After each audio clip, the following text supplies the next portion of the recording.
দুর্গাপুজোর চাঁদাকে কেন্দ্র করে তুমুল উত্তেজনা ছড়ালো তপসিয়ার গোবরা এলাকায়।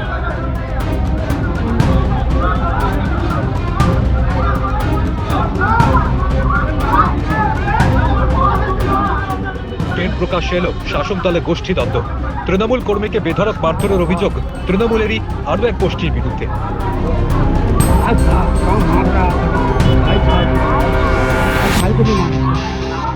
অবশেষে গোটা ঘটনায় হস্তক্ষেপ করেন মুখ্যমন্ত্রী তথা তৃণমূল সুপ্রিমো মমতা বন্দ্যোপাধ্যায়।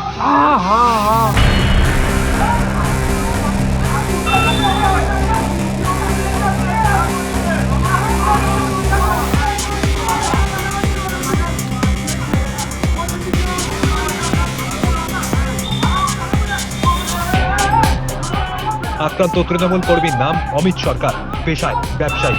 অভিযোগ পুজোর চাঁদা বাবদ 10,000 টাকা দাবি করা হয়েছিল তার কাছে। সেই টাকা দিতে না চাওয়ায় ঝামেলার সূত্রপাত।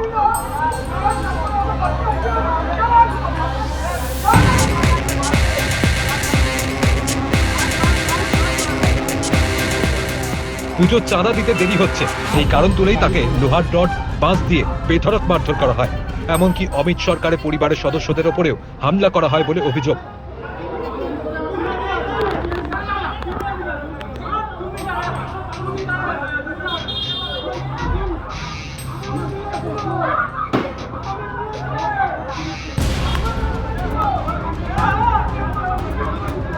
আক্রান্ত ব্যবসায়ীর আরো দাবি, আগেও এক দফা চাঁদা চাওয়া হয়েছিল তার কাছে।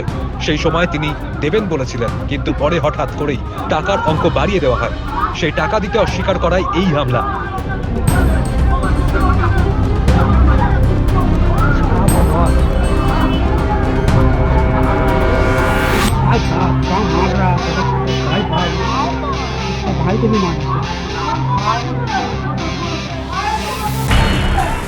অমিতের পরিবারের দাবি, প্রথমে অমিতের ভাইকে গালিগালাজ করা হয়। ঘর থেকে চেঁচামেচি শুনতে পেয়ে নিচে নেমে আসেন পরিবারের সদস্যরা।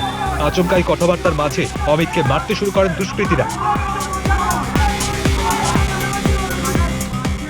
গুরুতর জখম হয়েছেন অমিতের স্ত্রী ও বাবা। এই ঘটনায় তপসিয়া থানায় লিখিত অভিযোগ দায়ের হয়। পুলিশ তদন্ত শুরু করেছে। অমিতের কথায় হামলাকারীরা তৃণমূল আশ্রিত। যে ক্লাবের চাঁদার জন্য এই ঘটনা ঘটল, আগে সেখানকার সেক্রেটারি ছিলেন তিনি।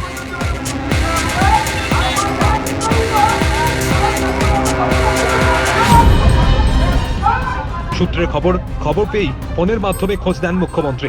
তারপরেই পরিস্থিতি স্বাভাবিক হয়। গাড়ি চলে